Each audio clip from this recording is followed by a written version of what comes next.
Tobe is an average school boy who is not good at studying, but is addicted to computer games. He and his friends even keep playing video games in the middle of the class. He wins money from games and helps himself with it. He takes a credit card from their old butler and connects it with his game when he wins a lot of money. He takes this money and goes to buy himself a brand new car. When he brings the car to his school, he gets called to the office.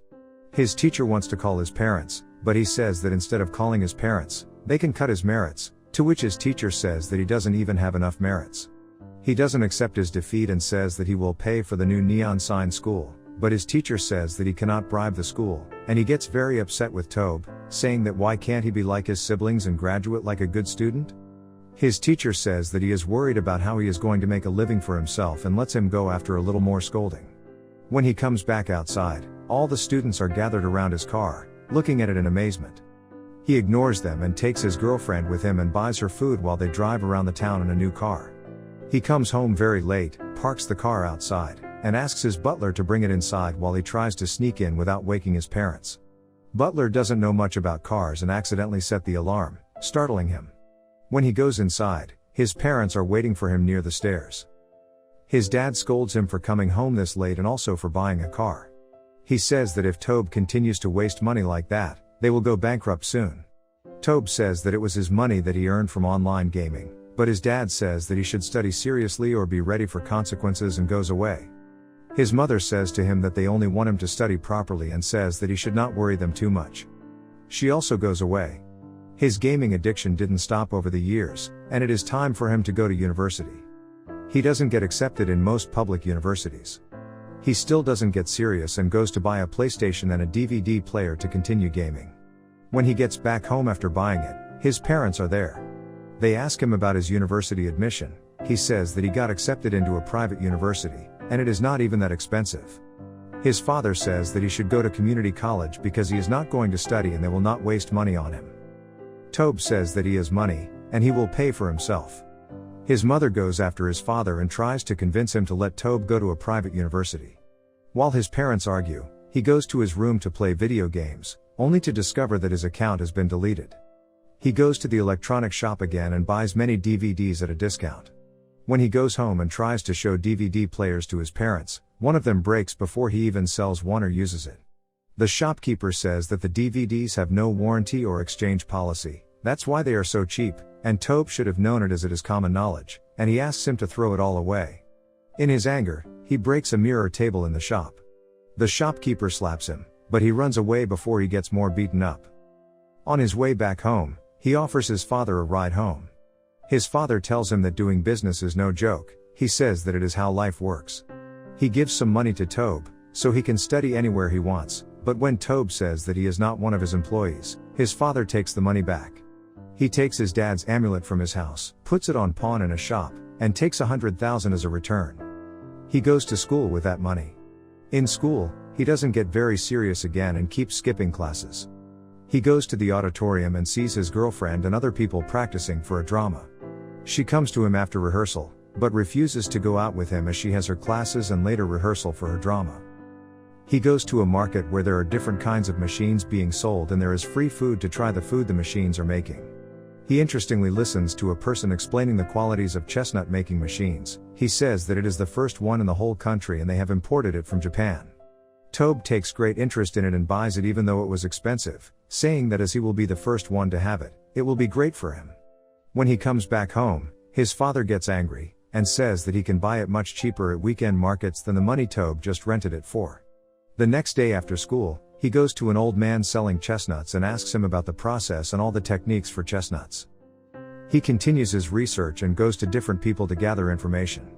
He applies all these techniques at home, trying to make the best chestnuts. When he makes his first batch, he makes his butler try it. Then he goes to his mother, who says that it is very delicious. When his father is in the meeting with a friend, they keep eating chestnuts. His friend asks where he gets them from because they are delicious, and he says that Tobe is roasting them, and his friend says that his son is very hardworking. In a mall, he buys a spot to set up his chestnut stand.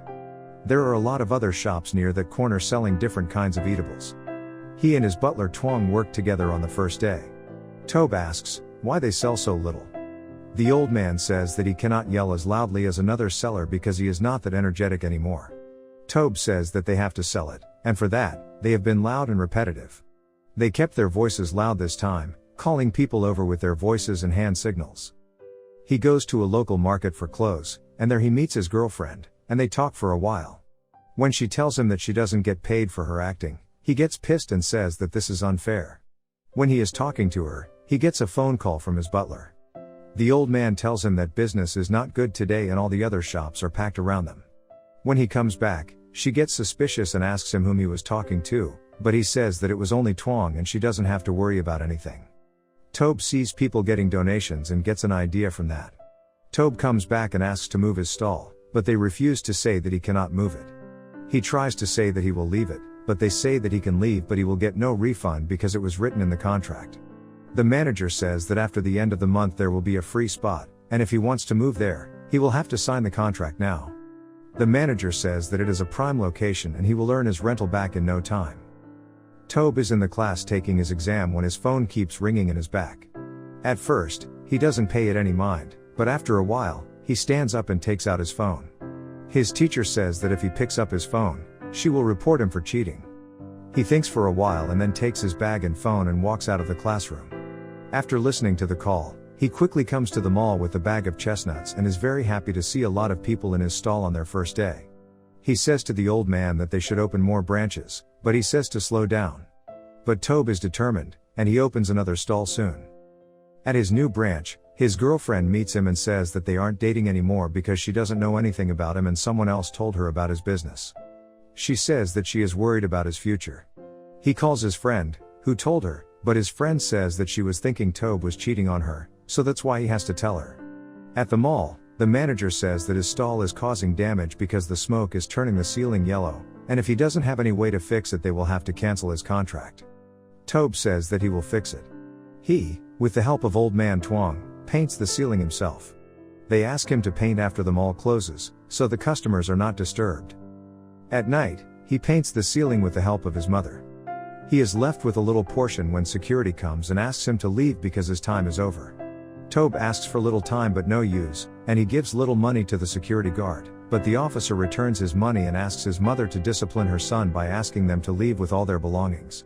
His mother says that he should apply for a passport tomorrow, but he is determined to fix the problem and says that he has time and will fix this in the morning. But his mother says that they are moving to China at the end for his siblings because they are in a lot of debt. He gets very angry and says that he doesn't know anything about this when he is part of the family. He angrily asks his mother about how much debt they are in. He says that his chestnut business is doing well and he can pay their debt. His mother just keeps crying and tells him to come with them so they can be together at least. When he is getting his pictures taken at the passport office, he gets out in the middle and says to his parents that he will live here and study. He says to his father that he is ready to be his employee, so he can give him money now to study. His parents go to China without him. At the airport, his father advises him to leave chestnuts and go to school. He comes back to the mall the next morning to complete painting the ceiling. But the manager says that they cannot let him keep his stalls, and he has to take every branch out. He is laying in his house side when he sees some ladies reading something on his door. When he goes out and sees what is it, he is disappointed to see that it is a bankruptcy notice from the court. He takes it from the door and throws it in the trash can. He meets his girlfriend when he is roaming in the market. He quickly hugs her and starts crying. She says that he should leave the chestnut business and go to school, and she will help him. He agrees with her. They sit in the car and eat fried seaweed that she had brought from her house. From there, he gets the idea to try seaweeds as his next venture. He goes to the bank to apply for a loan. At first, the person says that he cannot get a loan because they already have a lot of loan applications.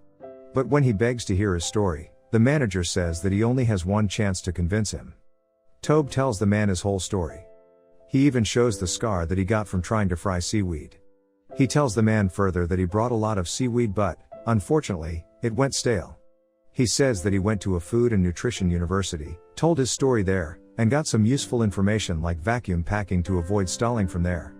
After coming back from the bank, he buys a lot of seaweed, and he and Twang start frying it to find the best condition. He continues his story further. Twang checks the seaweed and tries again and again with different techniques to get the perfect seaweed. Twang says that they need to buy more seaweed as they are not quite there yet. Tobe promises to buy more and sells his computers and other old gadgets to do so. Tuong is discouraged and says he doesn't want to do it anymore because they've already squandered so much money, but Tobe says they can't give up and that once they get it right, they'll make the money back in no time. He gets a call from his girlfriend reminding him that it is their last day of registration. As a result, he arrives on time and registers for his classes. He comes back at night with the boxes of seaweed when it is raining outside. He calls Tuong to ask him to fry more seaweed but gets no response. When he goes back to search for Tuong, he finds him lying there, unconscious and bleeding from the head. Tobe brings his uncle to the hospital and sits in the waiting area holding a packet and waiting for any news. Luckily, Tuong is fine and will be discharged in a few days. He makes Tuong check the seaweeds he fried. Luckily, he says that this time they are good enough and they can sell them. They started their business again and started selling seaweed, which surprisingly started on a good note. Tobe's mother calls him to say happy birthday to him. She says that his father wants to talk to him. His father says that he should study hard so they can call him to China next semester. He says that he already bought his tickets and will send them to him. Tobe forces his father to tell him the truth about debt. His father hesitates at first but finally tells. On top of that, they have to pay 40 million, leaving him in total shock. When he comes back, he finds another notice on his house. He doesn't know what else to do and keeps wandering in the neighborhood sadly. All the time, he is listening to different speakers on the radio but doesn't get any useful information. Finally, he finds out about a company called 7-Eleven that buys and sells products all over the country. He goes there with his seaweed and waits for his name to be called. He even practiced his speech in the bathroom. But he forgets to give his name at reception. When the director comes, she tells him to leave his product as she will have to go into the meeting in 10 minutes. He says that 10 minutes are fine, but he wants to present his product. But unfortunately, the director doesn't like his product, saying that it has several faults and is even expensive for them. But before she goes away, she tells him that most selling starts in urban areas and then moves to big cities. When he gets back, his girlfriend is waiting for him. She asks why he doesn't say anything to her and says she will help him with anything. But he gets angry and fights with her. He leaves his girlfriend standing outside and locks the door after going inside. He goes inside and lays with Tuong. He starts crying, saying that he is a jerk as he fights with his girlfriend while she was just trying to help. Tuong says that he should not get disappointed and that everything will be fine soon. In the morning, he goes and gets his packages redesigned. He goes to the 7-Eleven again but can't meet the director even after waiting for a whole day.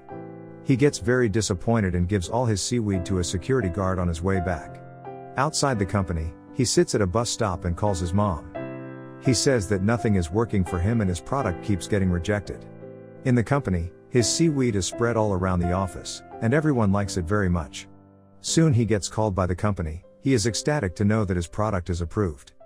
They said that he would have to deliver his product to their 3,000 branches.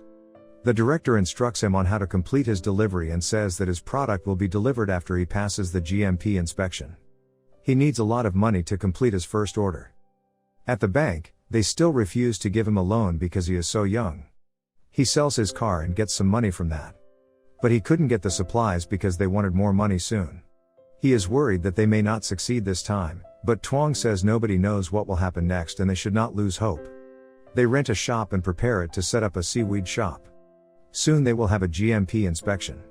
His uncle says that he can bribe them, but Tobbs wants to do it properly this time. They have some complaints about cleanliness, but they don't make any decisions immediately and say that they will fax him their decision later. He will fix all the problems in the factory soon. When he gets the fax, he is ecstatic to know that they have passed the inspection. When they deliver packages for the first time, Tobe is very afraid, but Tuong assures him that everything will be fine. Even though they are an hour late, after so much begging, they let him deliver his packages. 2 years later, he has paid his parents' debt and now lives with them in their old house. His business is expanding all over the world, and he is now